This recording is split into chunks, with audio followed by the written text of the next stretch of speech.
요한복음 12장 1절에서 8절 말씀입니다. 유월절 여세 전에 예수께서 베다니에 이르시니 이곳은 예수께서 죽은 자 가운데서 살리신 나사로가 있는 곳이라. 거기서 예수를 위하여 잔치할새 마르다는 일을 하고 나사로는 예수와 함께 앉은 자 중에 있더라. 마리아는 지극히 비싼 향유 곧 순전한 나드 한 근을 가져다가 예수의 발에 붓고 자기 머리털로 그의 발을 닦으니 향유 냄새가 집에 가득하더라. 제자 중 하나로서 예수를 잡아줄 가룟 유다가 말하되 이 향유를 어찌하여 300데나리온에 팔아 가난한 자들에게 주지 아니하였느냐 하니, 이렇게 말하면 가난한 자들을 생각함이 아니요 그는 도둑이라 돈계를 맞고 거기 넣은 것을 훔쳐가미르라. 예수께서 이르시되 그를 가만두어 나의 장례할 날을 위하여 그것을 간직하게 하라.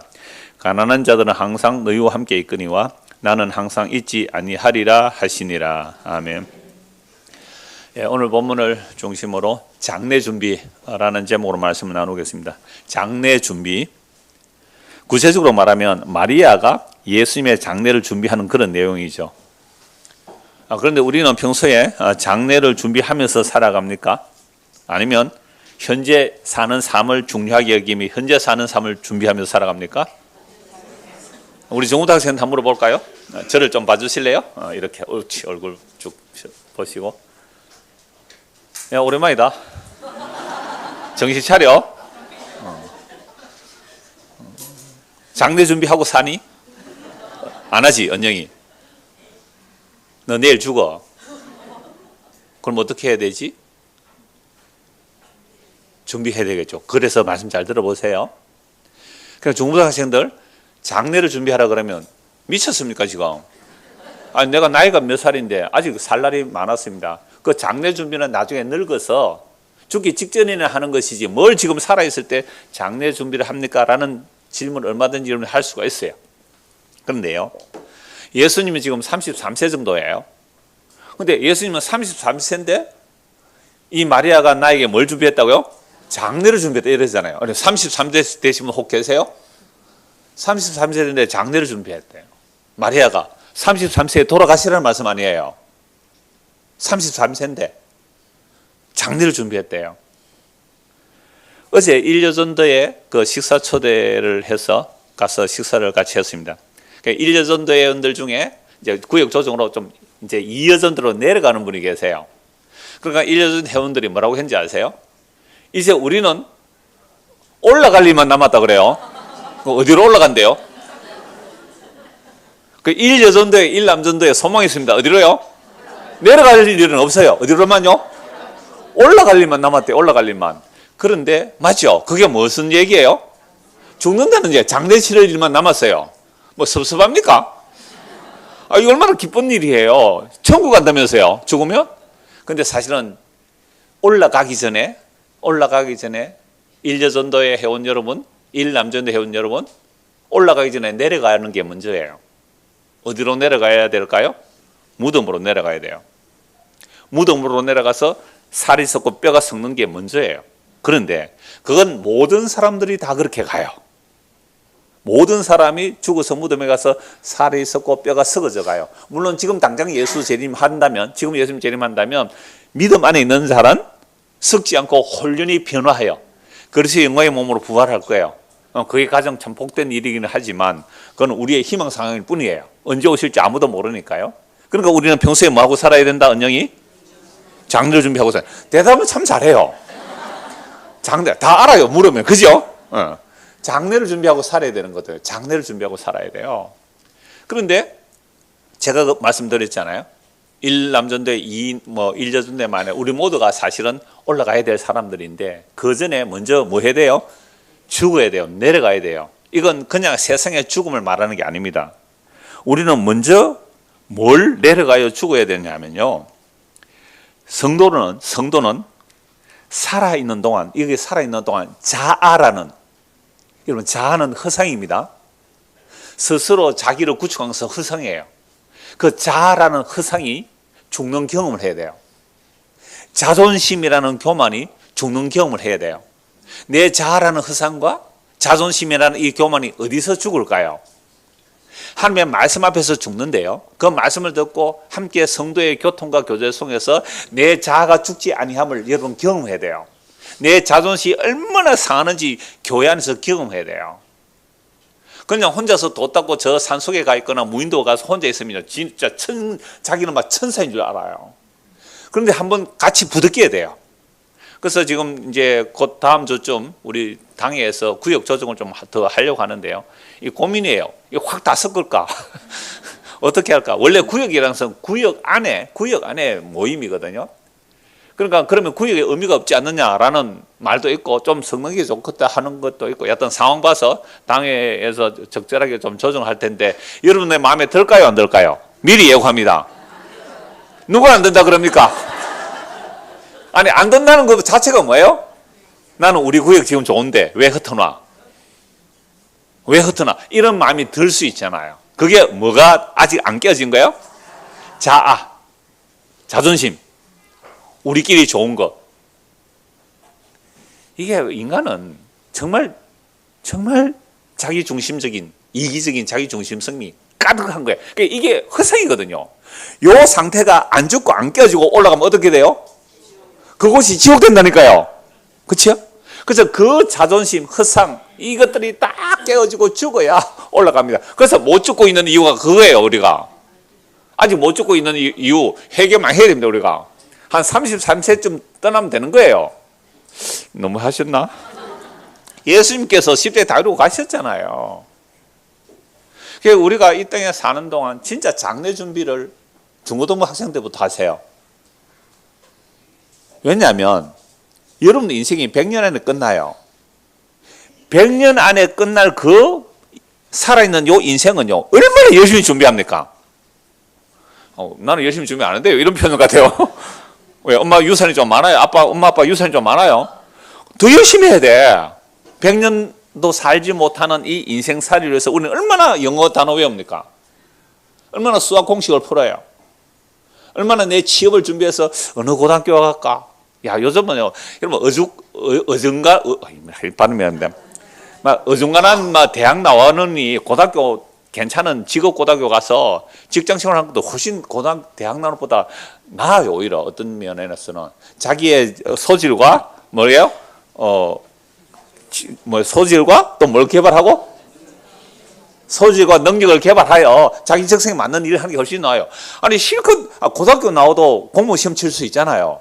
근데 대학 4년 나오고 국어 공무원 시험은 그 얼마나 4년 동안 손해예요. 오히려 괜찮은 자기 기술 공부하면 좋잖아요. 근데 우리나라가 아직도 이렇게 안 되는 이유가 뭘까요? 외국에는요 결혼 순위 1위가요 이 스즈키 입고 몽키 스패너 하나 들고 있으면 결혼 순위 1위예요. 의사나 그 사람이나 월급 거의 같대요. 뭐 판사 뭐 이런 사람이나 그 엔지니어 그거 하는 사람이나 같대요. 월급이 더 많대요. 아직 이렇게 되려면 우리나라는 특히 유교 문화 속에서 굉장히 지난한 세월이 더 기다려져야 될 거예요. 껍데기 허상들, 특히 우리는 그 유교라는 외식 문화가 강하기 때문에 그게 무너져 아직 많이 힘들겠지만 여러분 그렇게 사시면 되잖아요. 그런데 우리는 그렇게 안 살려고 하니까 100년도 안 되는 이 인생살이를 얼마나 힘을 다해 부모들이 힘을 다해 여러분들의 그 100년 안 되는 인생을 좀 멋있게 그죠? 우리 아들 딸 괜찮게 키우려고 부모들이 그렇게 애를 씁니까? 그래서 여러분들 힘드는 거예요 사실. 그런데요 그 에너지에 1000분의 1 100분의 1도 뭐를 준비 안 한다? 장례를 준비 안 해요. 장례를 준비 안 해요. 며칠 전에 집사람하고 내가 이런 얘기를 했어요. 이제 저녁에 잘 때 여보 우리가 이대로 둘 다 죽었다. 그러면 이제 시체 처리하러 들어올 텐데 우리는 그런 얘기예요. 시체 처리하러 올 텐데 이래서 하면 괜찮겠냐? 이거 주변 정리라도 좀 물론 워낙 정리를 잘하고 자서 내가 귀찮아서 대충 좀 해라 이렇게 말을 하지만 너무 깔끔하게 정리하고 자는 거예요. 그냥 좀 대충 이렇게 자도 안 괜찮겠네. 우리 죽을 때 뭘 알까? 내복을 입었든지 옷을 벗었든지 그건 무슨 상관이 있냐면 죽으면 그죠? 근데 죽고 나서 죽음의 이 모습이 어떨까? 그걸 우리는 농담 삼아 하지만 내일 몰라요. 눈 떴는데 아침에 뭐요? 숨 안 쉬면 뭐요? 죽은 거예요. 그러니까 우리는 매일 그날 밤에 자기 전에 뭐 하고 자야 돼요? 죽음을 준비하고 자세요. 내일 아침에 눈 뜬다는 보장 없습니다. 저는 주변에 그런 사람들 얼마나, 제가 부목사 때 그랬어요. 아니, 그 당시에 현대자동차 다녔던 분이 울산인데요. 그래서 제가 신방 갔거든요. 아니, 잘 잤어요. 부부가. 젊은 부부인데. 잤는데 아침에 일어나니까 숨을 안 쉬는 거예요. 여보, 출근해야죠. 출근해야죠. 안 일어나요. 그 제가 장례식 갔거든요. 토요일 날. 그러니까 담임 목사는 토요일 날 안 가시니까 제가 장례식 갔다 왔거든요. 여러분, 오늘 저녁에 주무실 때 뭐요? 장례를 준비해놓고 주무십시오. 유서도 써놓으시고요. 우리는 진짜 중요한 거 보세요. 제가 왜 이 말씀 드리냐면, 우리는 100년 안짝에 다 뭐 갈 사람들인데, 그걸 준비하는 일에는 얼마나 에너지를 투입합니까? 그죠? 100년 안짝에 살 사람들 얼마나 에너지를 투입하고 살아요. 그런데요, 죽음 이유는, 하영아, 죽음 이유는 어떤 세상이에요? 잠시예요, 영원이에요? 영원이거든요. 영원이에요. 왜 영혼을 위해서 준비 안 하죠? 왜 영혼을 위해서 준비 안 하느냐고요. 오늘 찬양할 때 본장을 향하여 우리 인생을요, 며칠이라고 그랬어요? 하룻밤. 우리 인생 하룻밤이에요. 성경 인생을 하루살이라 그래요. 100년이 하루예요. 100년이 하루라고요. 심지어 구약에는 969세까지 사는 사람이 있어요. 모두셀라. 1000년이 하루예요. 베드로 성경에 보면 1000년이 하루 같다 그래요. 그러면 여러분, 1000년을 살아도 하룻밤인데, 천국과 지옥은 뭐예요? 영원해요. 그런데 왜 우리는 죽음을 준비하지 않고 살아요? 왜 장례를 준비하지 않고 살아요? 그 이유는 마귀한테 속아서 그래요. 이 세상 신이 영혼이 없는 것처럼, 눈에 보이는 세상이 전부인 것처럼 우리를 속이고 있어서 그래요. 남녀노소 할 것 없이 다 여기에 속고 있는 거예요. 그래서 성경 분명히 말씀합니다.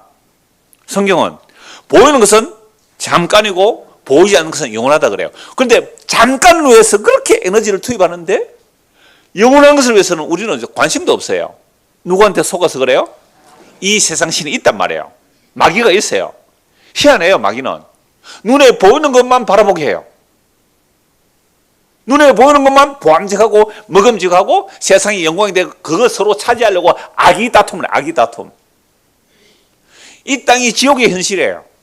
누가 권력을 더 많이 차지하느냐, 누가 부를 더 많이 차지하느냐 라는 싸움으로 가득해요.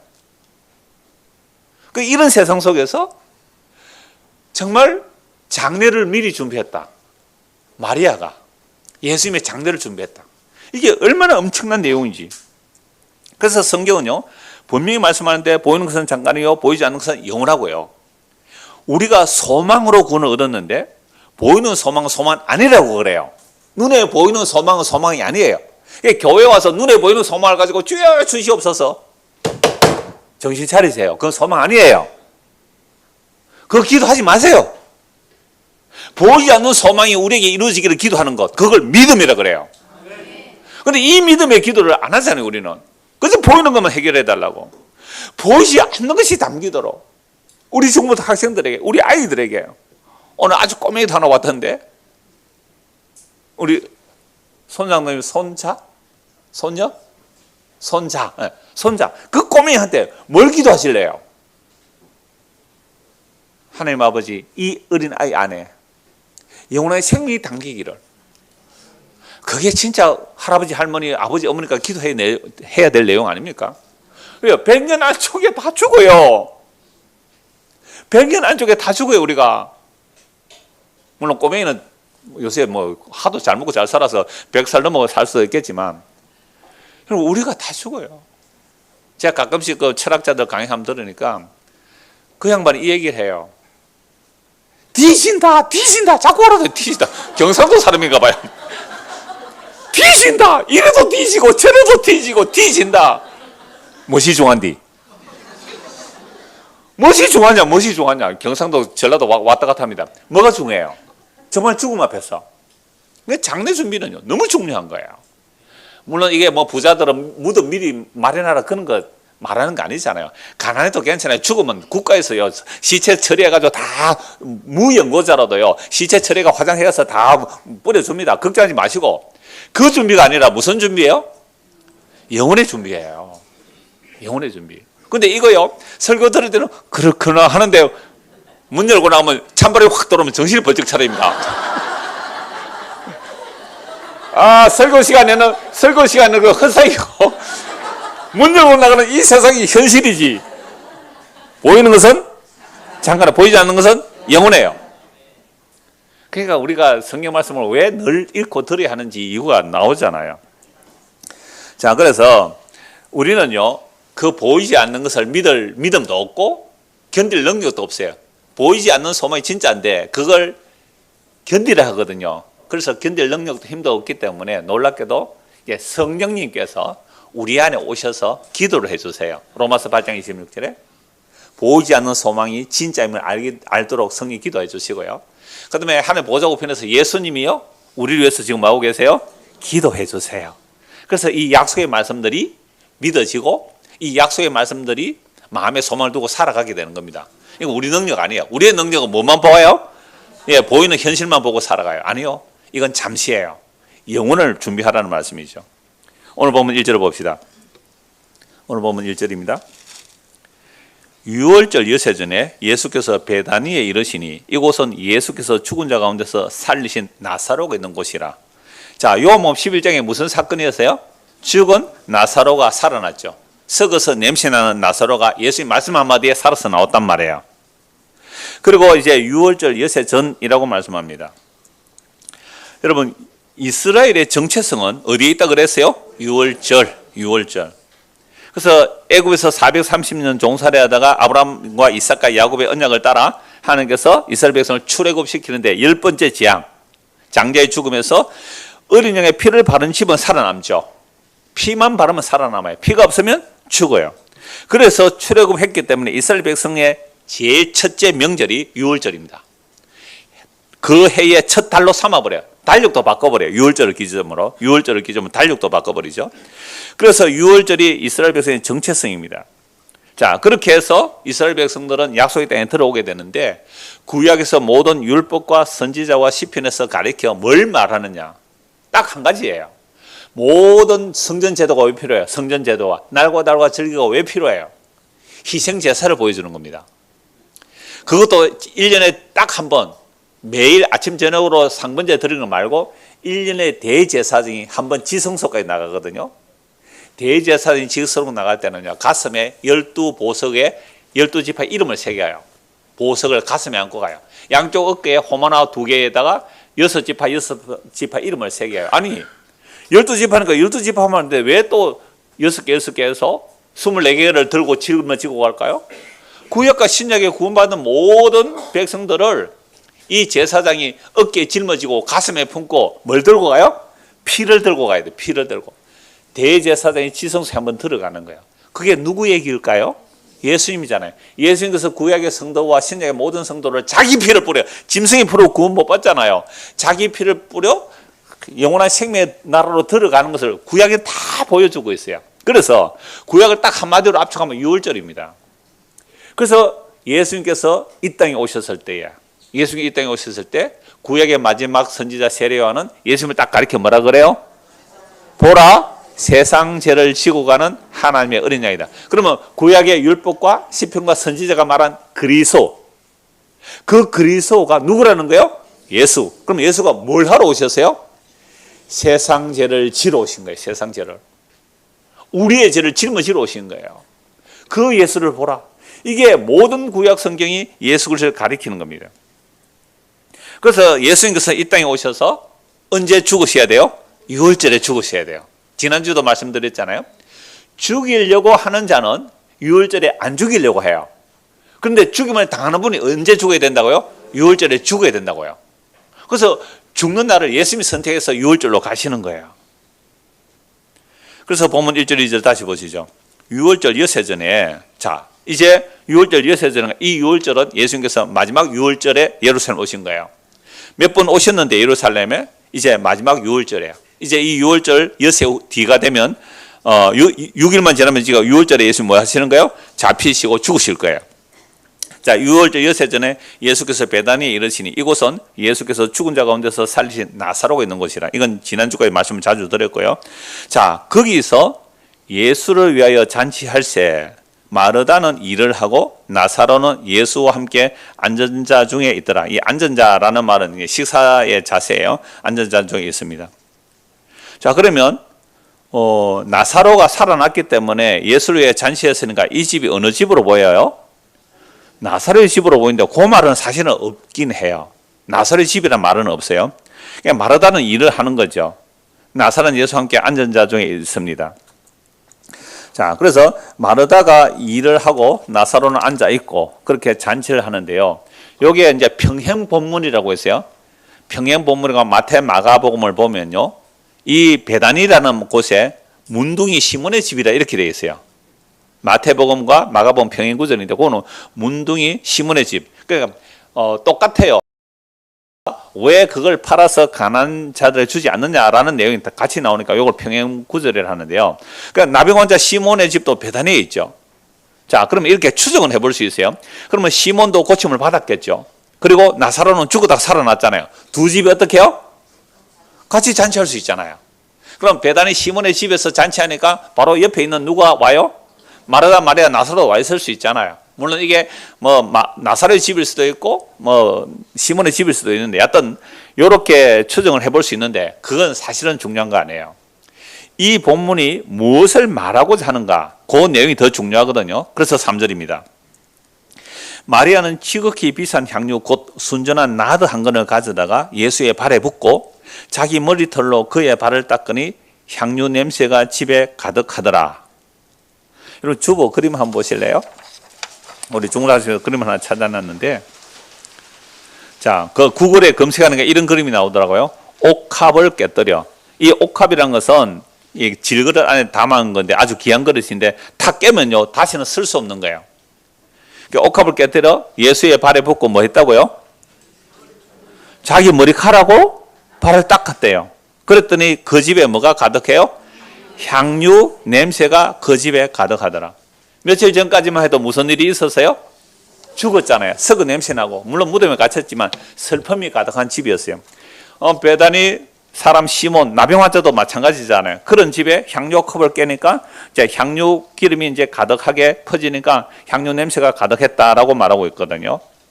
자, 그런데 이 향유 옥합을 깨뜨린 이 내용이 무엇을 말하고자 할까요? 무엇을 말하고자 할까요? 먼저 4절부터 보시죠.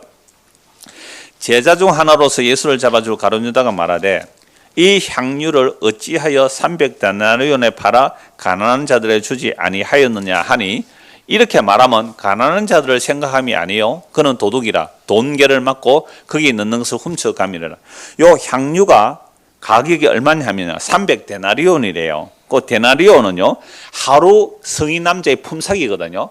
요즘 하루 품삯 얼마 받아요? 15만 원이에요. 30만 원짜리도 있던데요. 타일공은요 하루 30만 원이에요. 그래, 타일공 괜찮잖아요. 우리 교회 타일공 몇 분 계세요? 30만 원 맞아요? 맞대요. 예. 사장님이 맞대요. 타일 붙이면 하루 30만 원 준대. 그러면요 30만 원 같으면요 하루 일당이 30만 원 계산하세요. 300데나리온이라는 것은 365일 중에 65일은 쉬고 안식일과 공휴일이 있으니까 또 다른 절기에서 65일은 쉬고 301을 일을 했어요. 일당 30만 원 곱하기 300 하면 얼마예요? 이게 산수가 안 되네. 9천만 원이에요. 9천만 원. 무슨 그거는 또 9천만 원이지. 이거 계산이 안 돼요. 300만 원 곱하기 301 얼마예요? 30만 원 곱하기, 미안해, 내가 300만 원 그랬죠? 네, 미안해, 제가 30만 원 곱하기 300 얼마예요?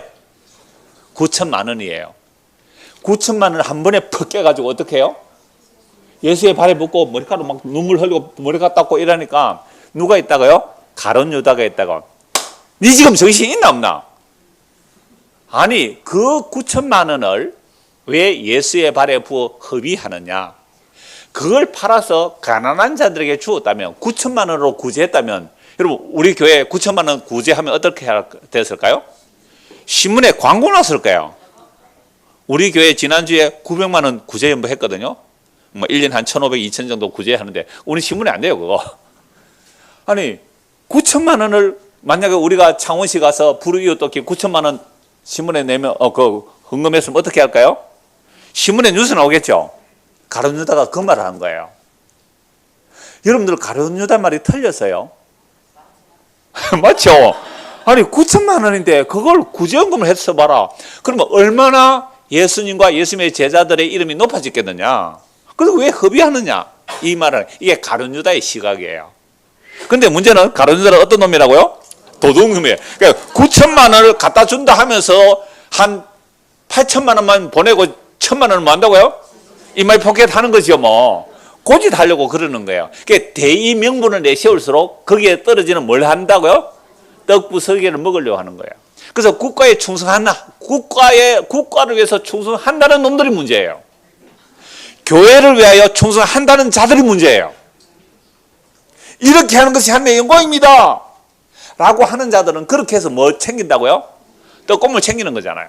이게 유형이든 무형이든 유형이든 무형이든 저도 얼마든지 그럴 수 있는 인간이에요. 실제 그렇게 살고 있고요. 이게 하나님의 영광입니다. 이렇게 해야 됩니다 라고 할 때에 그게 유형이든 무형이든 간에 자기 떡고물 떨어지는 생각을 한다면 이게 도둑놈입니다.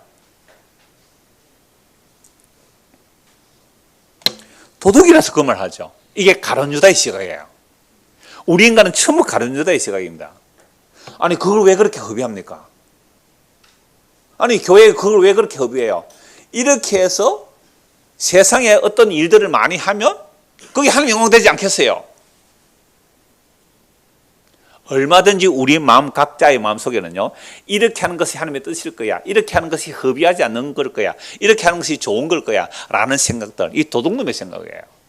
이게 가룟 유다의 시각이거든요. 우리는 전부 가룟 유다의 시각이에요. 근데 예수님의 시각은 어떤지 보십시다. 7절 예수께서 이르시되 그를 가만히 두어라. 나의 뭘요? 장래할 날을 위하여 그것을 간직하게 하라. 가난한 자들은 항상 너희와 함께 있지 않느냐? 나는 항상 있지 아니하리라. 그럼 예수님이 뭐 한단 말이에요? 죽는단 말이에요. 떠난다는 말이잖아요. 가난한 자들 너희와 항상 함께 있으니까 그때 너희가 가난한 자를 도와. 그렇게 돕고 싶으면. 근데 나는 항상 함께 있지 않는다. 이 말씀을 하는 거죠. 자, 그래서 이 왜 예수의 발에 향품을 부은 것이 장례를 준비한 것이냐? 그 유대인의 장례 풍습을 좀 보십시다. 요한복음 19장을 한번 보세요. 요한복음 19장 38절입니다. 자, 아리마대 사람 요셉은 예수의 제자이나 유대인이 두려워 그것을 숨기더니 일 후에 빌라도에게 예수의 시체를 가져가기로 구하며 빌라도가 허락하는지라 이에 가서 예수의 시체를 가져가니라. 이거 나중에 이 본문 볼 때 보겠습니다만은 산헤드린 공의원인데요. 굉장한 막강한 권력이 있는 분이에요. 근데 평소에는 예수 제자인데 숨기고 있었어요. 왜요? 내가 예수 제자라 그러면 산헤드린 공회에서 쫓겨나거든요. 우리나라 같으면 국회의원에서 잘리는 거예요, 이게. 그런데 예수 죽고 나니까 아이 잘 됐다. 이제 내 공회원 자격을 유지할 수 있구나 하고 모른 척하면 끝나는 거잖아요. 그런데 죽고 나니까 뭐예요? 시체 내달라고 빌라도에게 말해요. 이건 정말 기적이에요. 이게 죽음의 능력이거든요. 죽음의 능력이 이렇게 나타나요. 그런데 밤에 몰래 요한복음 3장에 보았잖아요. 니고데모가 밤에 찾았던 니고데모도 몰약과 치망 섞은 것을 약 100리터라쯤 가져와요. 그래서 이 두 사람이 예수를 장례 치르는데 예수의 시체를 가져다가 유대인의 장례법대로 뭘 붓고요? 향품을 바르고 세마포를 사요. 이게 유대 장례 풍습이라고요. 자, 이렇게 이제 장례를 치르는데요. 마가복음 16장 한번 보세요. 마가복음 16장 1절 4절. 장례 준비를 어떻게 왜 하는지 한번 보십시오. 마가복음 16장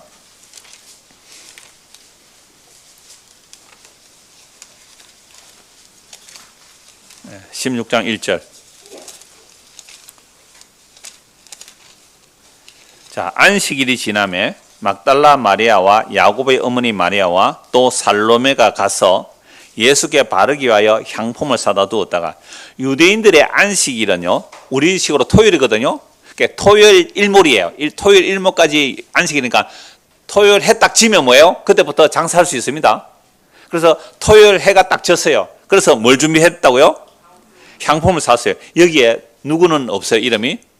마리아는 많은데 베다니 마리아는 없죠. 막달라 마리아도 있고 막달라 마리아도 예수님께 향품을 부은 여인이에요. 예수님 어머니 마리아도 있는데 베다니 마리아는 이름이 등장 안 하죠. 사다 두었다가 안식 후 첫날, 그러니까 오늘만 일요일이죠. 우리가 말하는 주일.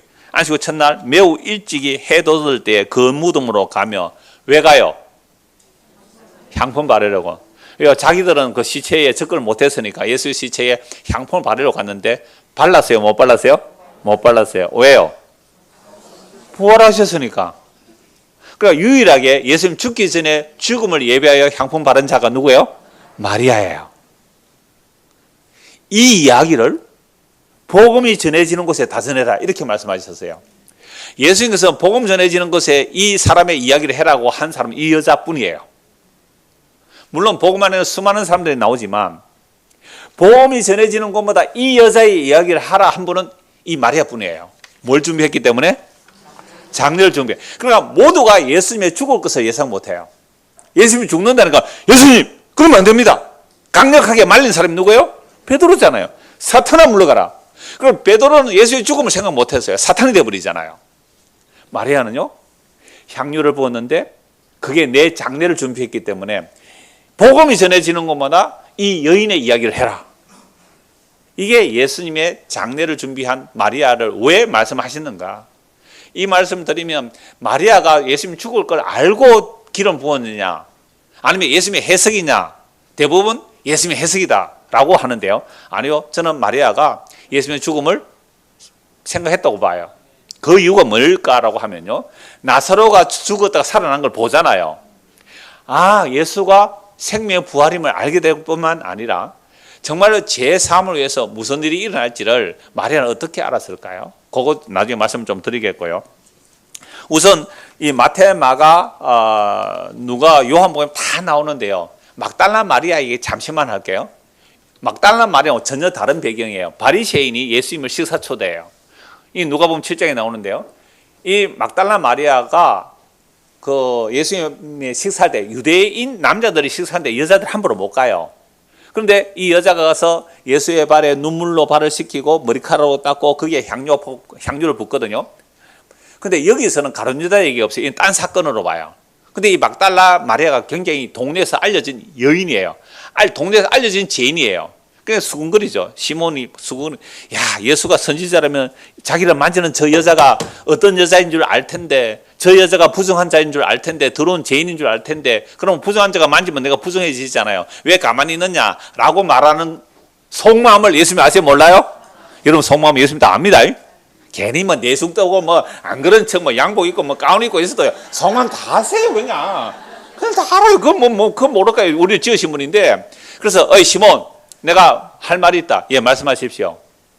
500데나리온 빚진 자고 50데나리온. 500데나리온 며칠 일해야 돼요? 500일. 50대는 50일. 둘 다 빚을 졌는데 갚을 것이 없어서 불쌍히 여겨서 둘 다 탕감해 주었다. 누가 더 감사하겠느냐? 많이 탕감받은 자입니다. 그래, 맞다.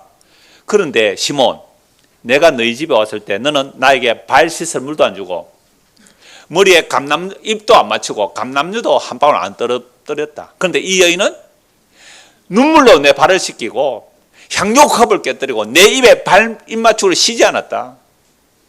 이 여인의 제3이 크다.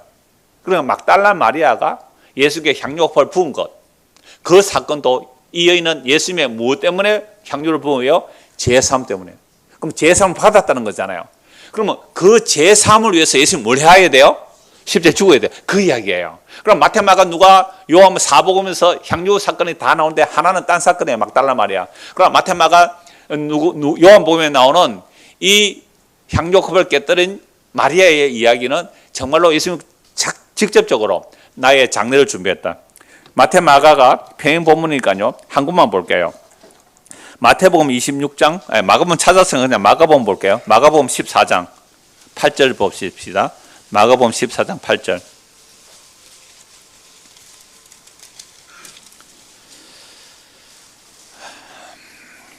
그 앞에 3절부터 볼게요. 예수께서 베다니 나병 환자 시몬의 집에서 보세요. 베다니 아까 어디요? 시몬의 집. 그럼 베다니에 누구 더 있어요? 나사로. 나병 환자 시몬의 집에서 식사하실 때에 한 여자가 매우 값진 향료 곧 순전한 나드 한 옥합을 가지고 와서 그 옥합을 껴서 예수의 머리에 부으니 어떤 사람들이 화를 내어, 이제 가룟 유다 이름이 안 나오죠. 여기는 화를 내어 서로 말하되 어찌하여, 그러니까 가룟 유다만 이 말 했어요. 그러면 다른 제자들도 이 말 했어요? 그렇죠. 그러니까 평행보험은 이렇게 중요한 거예요. 가룟 유다만이 아니라 다른 자들도 이렇게 말했단 말이에요. 어떤 사람들이 복수잖아요. 화를 내어 서로 자기들끼리 말하는 거예요. 어찌하여 이 향유를 흡입하는가? 이 향유를 300데나리온 이상에 팔아 가난한 사들에게 줄 수 있었겠도다 하며 그 여자를 책망하는지라. 예수께서 이르시되 가만두라. 너희가 어찌하여 그를 괴롭게 하느냐? 그가 내게 좋은 일을 하였느니라. 가난한 자들은 항상 너희와 함께 있으니 아무 때라도 원하는 대로 도울 수 있거니와 나는 너희와 항상 함께 있지 아니하리라. 그는 힘을 다하여 내 몸에 향유를 부어 내 장례를 미리 준비하였다. 내가 진실로 너에게 이르노니 온 천하에 어디서든지 복음이 전파되는 곳에는 이 여자가 행한 일도 말하여 그를 기억하라 하시니라. 온 천하에 어디든지 뭘 해라고요? 이 여자가 마리아가 한 일을, 복음이 전파되는 곳에 이 여자가 행한 일을 말해서 그를 기억하라. 이게 무슨 말씀이에요? 마리아는 나의 뭘 알았다? 죽음을 알았다. 마리아는 나의 죽음을 알았다.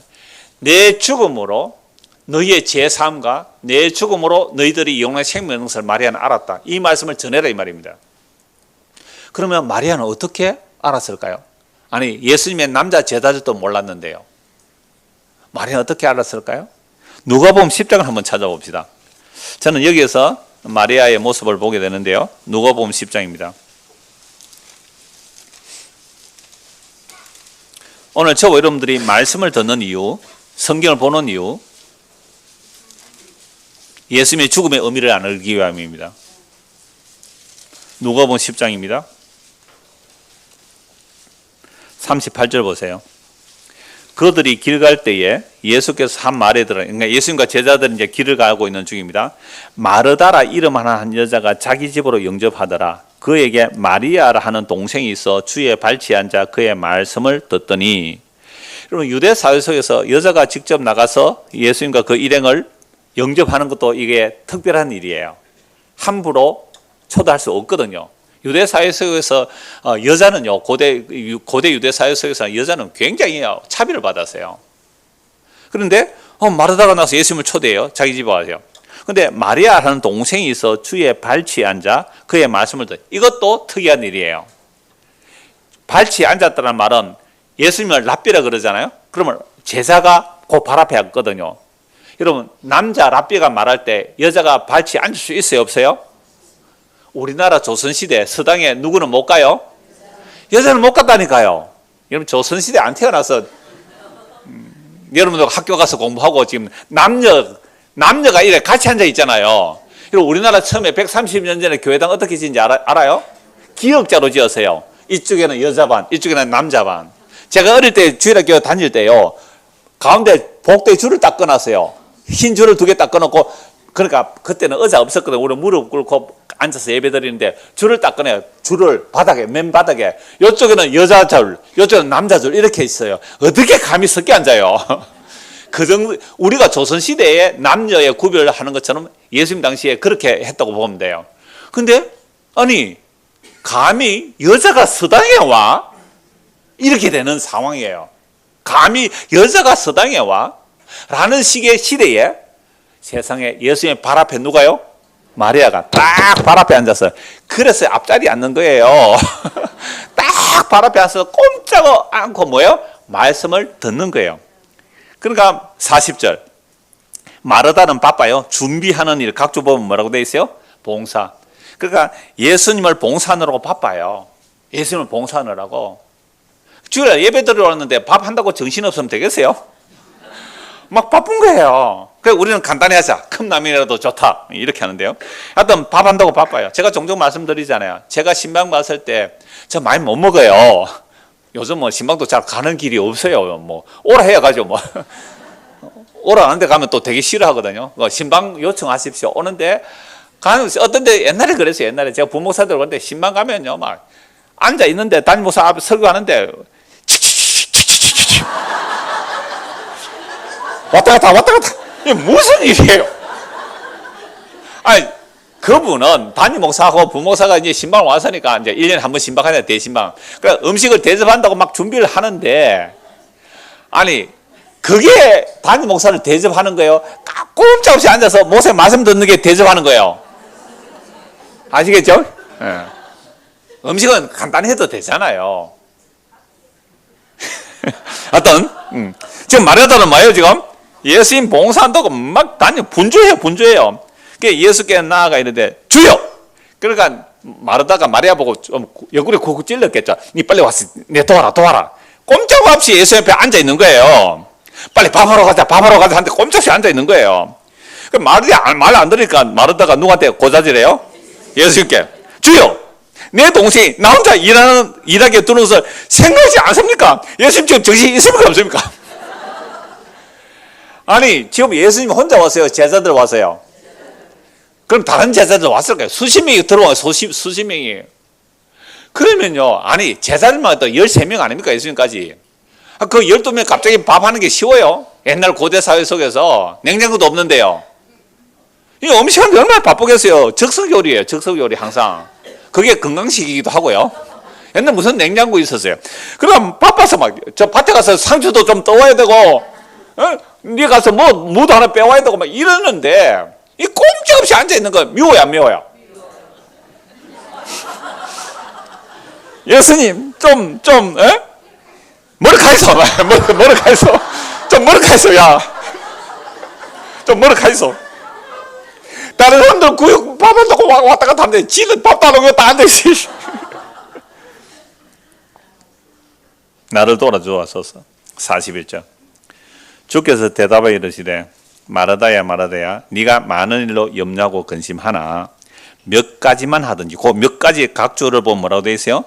최근에 보면 GNT 사판에서는요 한 가지만 족하다. 야, 한 가지만 해도 족하다. 몇 가지만 하든지 혹은 한 가지만이라도 족하니라. 마리아는 이 좋은 편을 택하였으니 빼앗기지 아니하리라. 그럼 마리아는요 예수의 죽음을 의미를 알았다고 해요. 왜요? 예수님 발 앞에 꼼짝없이 앉아서 예수님의 말씀을 뭐하고 있어요? 듣고 있잖아요. 예수님의 섬김을 받고 있어요. 마르다는 뭐예요? 예수님을 섬기고 있죠. 물론 마르다가 왜 필요하지 않겠어요? 밥은 누가 합니까? 그러면 소는 누가 키웁니까? 그래서 석 달에 한 번만 밥 하세요. 석 달에 한 번만. 통영거제에서 등록하신 분들 석 달에 한 번은 밥하러 올 수 있죠? 안 그러면 그래요. 구역 편성을 그렇게 해야 돼요. 석 달에 한 번만 밥하러 오세요. 그리고 나머지는 뭐예요? 말씀 집중하세요. 그러니까 마리아는요 꼼짝없이 예수님의 말씀 선포를 받고 있어요. 천지를 말씀으로 창조하신 하나님이 우리에게 와서 우리를 대접하러 왔어요. 뭘 대접해요? 자기 자신을 주러 왔잖아요. 자기 자신을. 하나님의 영원한 그 말씀이 사람 되오신 예수예요. 예수의 살 찢으심과 피 흘리심으로 우리를 섬겨주시는 것을 미리 받고 있는 거예요. 누구예요? 마리아예요. 아, 이분이 자기의 죽음으로 우리를 섬겨주시구나. 이거 예수님 말씀하셨어요? 안 하세요? 자주 하셨어요. 내가 예루살렘에 가면 잡혀서 죽어야 돼. 자주 말씀하셨어요. 제자들에게. 근데 제자들은 알아듣는 자가 없었어요. 이 예수님 발 앞에 꼼짝없이 앉아서 예수님의 성경을 받는 그 마리아는 알아들었단 말이에요. 그러니까 지금 누가 진짜 예수님을 대접하고 있어요? 마리아. 하나님이 사람이 되어서 영원한 태초의 천절창 그 말씀이 육신이 돼서 자기 죽음으로 우리를 섬겨주신다면 주님 나는 섬김을 받아야 되겠어요. 나는 정말 당신의 죽음으로 나를 섬겨주셔야 되겠어요. 라는 그 죽음의 주님의 섬겨주심을 꼼짝없이 받고 있는 이 마리아는 뺏기지 아니한 것을 택했어요. 내가 주님을 위해서 봉사하는 것을 뺏길 수 있어요. 내가 열심히 했는데 다른 사람 안 해요. 신경질 나요. 그러면 그거 빼앗긴 거예요, 벌써. 내가 열심히 봉사하고 기쁨으로 하면 그건 감사한 거예요. 기쁨을 하면. 근데 나는 왔는데 청소 누가 안 왔어? 내가 어느 구역 보니까 3명이 와서 청소해요. 나머지는 어디 갔어요? 내가 그랬어요. 나머지는 다 어디 갔어요? 뭐 일하러 가고 뭐 하러 가고 알바하러 가고 말이지. 그거 너 살리는 거 아니야. 그거 죽는 길이야. 그런데 감사하고 괜찮아요. 그래도 뭐 나는 시간이 있으니까 기쁨으로 하는 분들이 계세요. 그런데 그런데 말입니다. 성질이 나 죽겠네. 오도 안 오고 말이죠. 이러면 뭐요? 그거 봉사한 거 빼앗기는 거 맞잖아. 이 얘기를 하고 싶은 거예요. 빼앗기지 아니한 일. 하나님께서 자기 죽음으로 우리를 섬겨주신 일을 받는 것. 이거는 뭐예요? 빼앗기지 않는 거예요. 그러니까 예배는 뭐예요? 주님이 우리를 섬겨주심을 온전히 받아들임. 요 말 들으려고 멀리서 오신 거예요. 그래서 그렇구나. 그러면 그 은혜에 감사해서 내가 마르다처럼 아무리 열심히 섬겼다 할지라도 신경질 짜증 낼 수는 없는 거잖아요. 근데 마르다는 아직 이걸 모를라요. 마리아가 이 예수님의 성령을 받았기 때문에 예수님께서는 마리아가 향유를 부었을 때 뭐라고 말씀하세요? 복음이 전해지는 곳마다 이 여자가 행한 일을 전해라. 고린도전서 11장입니다. 고린도전서 11장. 율법의 의로 흠이 없다는 바울 사도가 물론 예수님 만나기 전에 예수 믿는 사람 잡아 죽였어요. 예수님을 만났어요. 이제 무엇이 중요한 줄 알았어요. 무엇이 중요한 줄 알았어요. 고린도전서 11장. 우리가 2주 전에 이 성찬식 했죠. 11장 23절 26절입니다. 내가 너에게 전한 것은 주께 받은 것이니 곧 주 예수께서 잡히시던 밤에 떡을 가지사 축사하시고 때 이르시되 이것은 너희를 위하여는 내 몸이니 이것을 향하여 나를 기념하라 하시고 식후에 또한 그와 같이 잔을 가지시고 이르시되 이 잔은 내 피로 세운 새 언약이니 이것을 행하여 마실 때마다 나를 기념하라 하셨으니 너가 이 떡을 먹으며 이 잔을 마실 때마다 주의 죽으심을 그가 오실 때까지 전하는 것이니라. 복음은 그리스도의 죽음과 부활이에요. 성경대로 그리스도의 죽음과 부활인데 그 복음이 증거될 때마다 뭘 기억하라고요? 주의 죽으심을, 주의 십자가를 주님 다시 오실 때까지 전하는 겁니다. 그런데 이 복음이 전해질 때 누구 이야기도 꼭 해라고 예수님 말씀하셨어요? 마리아는 뭘 알았어요? 주의 죽으심을. 마리아는 주의 죽으심을 알았어요. 당신의 죽음만이 우리를 살림을 알았다고요. 그게 막달라 마리아도 제 삶은 주의 죽으심으로 오는 거거든요. 이걸 주님 다시 오시는 그날까지 전해라는 겁니다. 갈라디아서 2장입니다. 갈라디아서 2장 19절.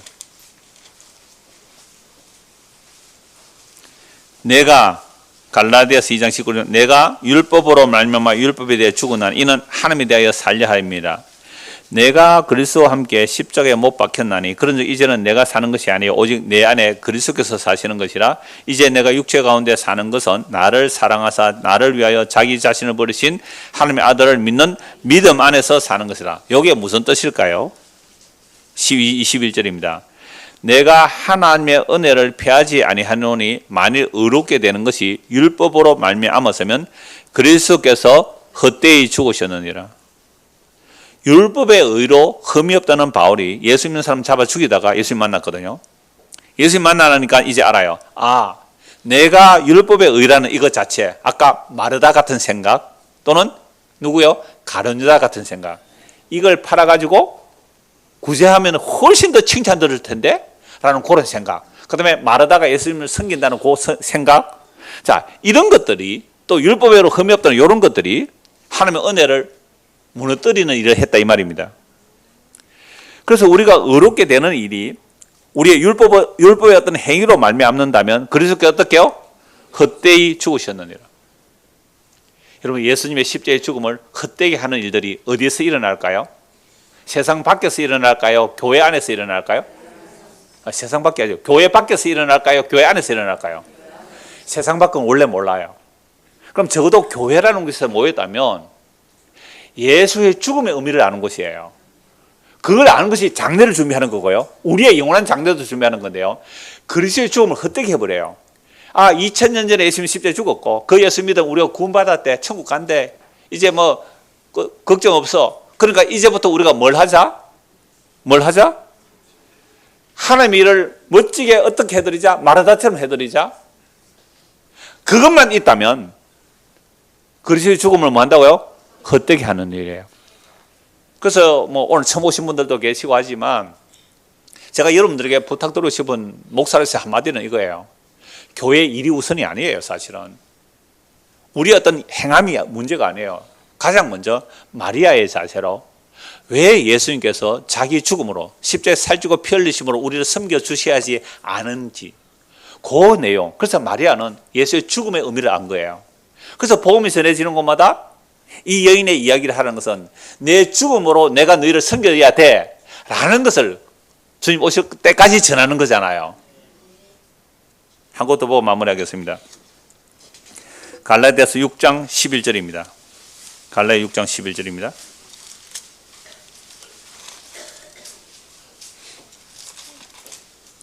끝으로 너희가 주 안에서와 그 힘의 능력으로 강건하여지고 마귀의 관계를 능히 대적하기 위하여 에베소서를 읽었습니다. 그러면 그냥 따라오지 그랬어요. 갈라디아 6장 11절입니다. 그런데 그 말씀 읽어도 사실 같은 말씀이 나와요. 한번 읽어볼까요? 자, 갈라디아 6장 11절입니다. 내 손으로 너희 이렇게 큰 글자를 쓴 것을 보라. 그러니까 바울이 갈라디아 눈이 안 좋으니까 이제 구술하고 받아 적고 마지막에는 이게 내가 쓴 편지다, 내가 보낸 편지다 하고 자기가 직접 큰 글씨로 씁니다. 무릇 육체의 모양을 내려 하는 자들이 억지로 너에게 할례를 받게 하면 그들이 그리스도의 십자가로 말미암아 박해를 면하려 할 뿐이라 할례를 받은 그들이라도 스스로 율법을 지키지 아니하고 너에게 할례를 받게 하려 하는 것은 그들이 너희의 육체로 자랑하려 함이라. 그러니까 결국 그리스도의 십자가를 헛되게 하는 것은 뭘 자랑하는 거예요? 자기의 육체를 자랑하는 거예요. 우리의 행함을 자랑하는 거예요. 그러나 내게는 우리 주 예수 그리스도의 십자가 외에는 결코 자랑한 것이 없으니 그리스도로 말미암아 세상이 나를 대하여 십자가에 못 박히고 내가 또한 세상을 대하여 그러하니라. 할례나 무할례나 아무것도 아니로되 오직 새로 지으심을 받는 것만이 중요하니라. 무릇 이 규례를 행하는 자에게는 하나님의 이스라엘에게 평강과 긍휼이 있을지어다. 결국 이게 무엇을 말씀하시느냐 하면요, 십자가로 그 속죄를 다 이루셨는데 그 예수님의 십자가를 헛되게 하면서 다시 할례를 받아야 돼 라고 또 다시 율법주의로 돌아가는 자들 향하여 바울 사도는 빌립보서 말씀에 보면 개들이라 그래요. 그래서 오늘 저와 여러분들이 마리아의 이야기가 왜 주님 오시는 그날까지 전해져야 하느냐 하면 마리아는 무엇을 이해했다고요? 물론 은혜죠. 마리아는 물론 은혜죠. 말씀을 듣고 보는 은혜예요. 그래서 말씀 듣고 보니 주의 죽으심만이 나의 죄를 용서하시고 영원한 생명을 주시구나, 그걸 전해라 이 말이죠. 그래서 주님 다시 오시는 그날까지 우리는 뭘 전해야 돼요? 주의 죽음, 그 십자가의 의미를 전하는 겁니다. 그래서 오늘도 이 말씀을 듣고 마리아에게 임한, 그렇죠? 마리아에게 임한 그 은혜가 우리에게도 임하여 주님 오시는 그날까지 주님의 그 죽음의 섬김을 받을 뿐만 아니라 그 죽음의 섬김을 받은 분이 또 뭘 전해요? 그 주님의 죽음을 또 전하는 거예요. 우리 등록하신 지 한 달밖에 안 되신 분이에요. 우리 김월선 맞죠? 김월선 권사님이 옛날에 울산에 사셨을 때 그분에게 이 설교 한번 들어봐 그래가지고요, 오늘 왔어요. 이게 울산에서. 그러니까 그 무슨 얘기냐면 주의 죽으심이 주님 오시는 그날까지 전하는 거예요. 그래서 들을 자는 주의 죽으심을 듣고 마리아처럼 기뻐하며 주의 그 발에 입을 맞출 겁니다. 이 은혜가 우리 모두에게 임하기를 소원합니다. 기도하겠습니다. 하나님 아버지, 우리가 주님을 섬겨드리는 것이 아니라 주님께서 십자가에 살찌고 피를 흘려 죽기까지 섬겨주셔야 함을 마리아는 알았기에 예수님의 장례를 준비했다고 예수님 말씀하십니다. 주님 다시 오시는 그날까지 주님의 죽음의 의미, 그 주님의 죽음으로 우리를 섬겨주신 그 엄청난 복음을 받아 누리게 하시고 또 자연스럽게 전하며 살아가는 마리아의 심령으로 살아갈 수 있도록 은혜를 베풀어 주시옵소서. 예수 그리스도를 받들어 기도드리옵나이다. 아멘.